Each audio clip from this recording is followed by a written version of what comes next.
Ken Davis was the first to arrive at Great American Ballpark more than 5 hours before the service began.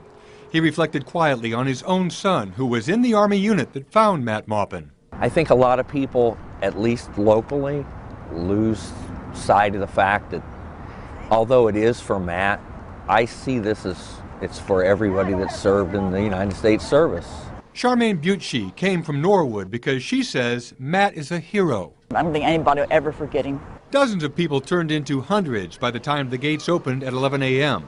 The mood was subdued since the Red Stadium had become a church. I wanted to personally let them know that we care and we know that their son gave the ultimate sacrifice. The service was emotional but uplifting.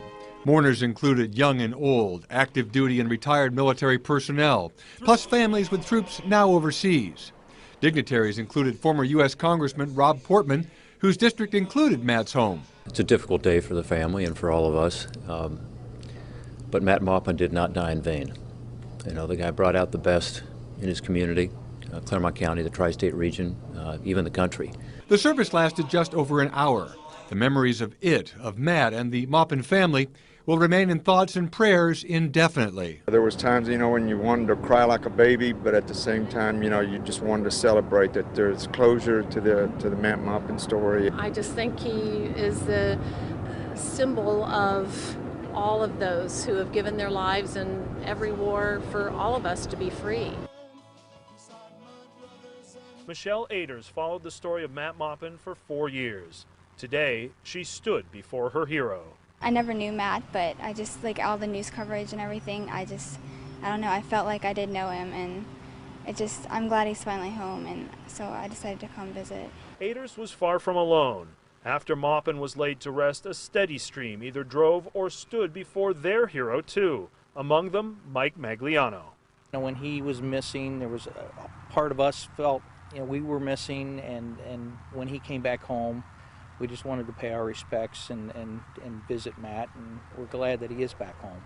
Maupin's cortege arrived under an enormous American flag. Patriot Guard riders journeyed from as far away as West Virginia to pay their respects. And for Maupin's parents, Carolyn and Keith, an agonizing journey was at an end, with a new journey in front of them. Members of Maupin's company placed their fallen comrade on a horse-drawn caisson, an honor reserved for a few. I was in the lead truck as gunner for the convoy commander. Staff Sergeant Terry Blankenship remembers that day well. We were doing a lot of firing, but just cutting down, firing people up. Couldn't see anybody all the time, but we saw where the flash was coming. And then just came survival, getting everybody in, getting everybody that we could get all in there and get safe. That was it. Then we found out that we were missing soldiers. He says he never gave up hope. I never did. One way or another, we're going to find him, whether alive or dead. Hoping for live, but we found him anyway. Right. Staff Sergeant Matt Maupin was indeed never forgotten by his community or his country.